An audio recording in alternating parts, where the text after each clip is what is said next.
네, 첫 소식입니다. 12일 국회 행정안전위원회가 인천시를 대상으로 국정감사를 진행했습니다. 수도권 매립지 갈등 등 지역의 주요 현안들이 다뤄졌는데요. 네, 취재기자와 함께 자세한 이야기 나눠보겠습니다.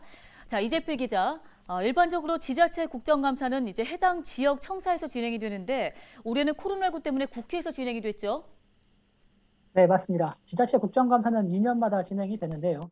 지난 2019년에 이어 올해 열린 겁니다. 당초 인천시청에서 열리는 것으로 추진됐는데 그 국감이 열릴 인천시청 대회의실이 코로나19 대응 업무 현장으로 쓰이고 있어서 부득이하게 이번 국감은 국회에서 열리게 됐습니다. 네, 이제 국감 내용들을 좀 살펴보겠습니다. 수도권 매립지 종료, 당연히 이번 국감에서도 핵심 이슈였죠?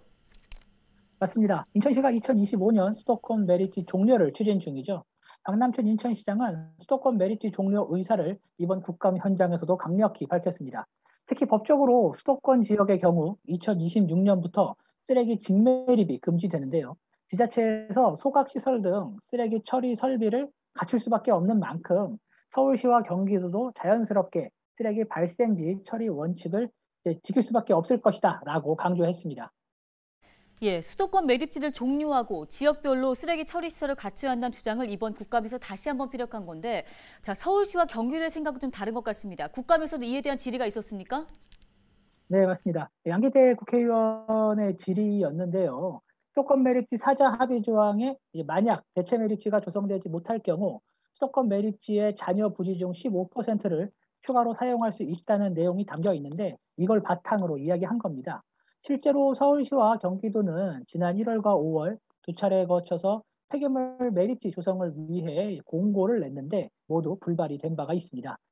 이에 합의 내용에 따라서 수도권 매립지를 더 사용할 수 있지 않겠느냐라는 이런 질문이었는데 박남춘 시장은 그 연장 불가 입장을 다시 한번 분명히 했고요. 특히 대규모 매립지를 조성해 쓰레기를 묻겠다는 것은 이미 옛날 생각이고 대규모 매립지를 짓는데 수도권에서 과연 누가 응모하겠냐. 이제는 지자체에서 각자 처리할 수 있는 시스템을 구축해야 한다고 강조했습니다.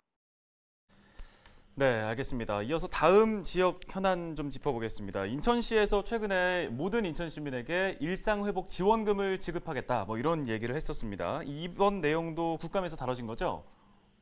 네, 맞습니다. 여러 의원들이 질의했는데요. 그 지원금 지급의 옳고 그름에 대한 질의는 아니었고요. 지원금 지급 계획에 대해서 물었습니다.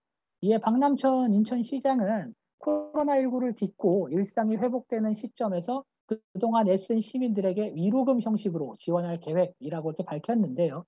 1인당 10만 원, 그 필요 재원은 3천억 원입니다. 예산에 여유가 있어서 지방채 발행 없이 사업비를 확보할 수 있다고도 덧붙였는데요. 박남춘 인천시장은 그 11월경 추경에서 예산을 확보하고 12월 안으로 인천 그 경제에 가장 도움이 되는 방식으로 지원금을 지급하겠다고 말했습니다.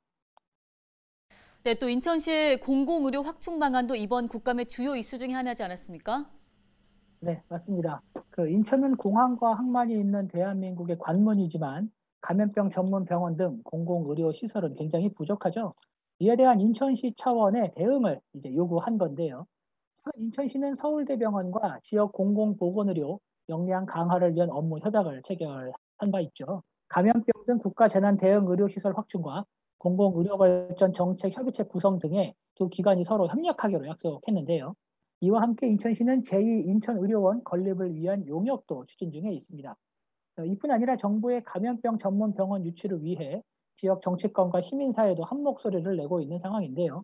박남천 인천시장은 공공의료 확충은 지역사회의 주요 관심사항이자 열망이라며 추진 중인 모든 사업이 성공적으로 완료될 수 있도록 최선을 다하겠다고 강조했습니다.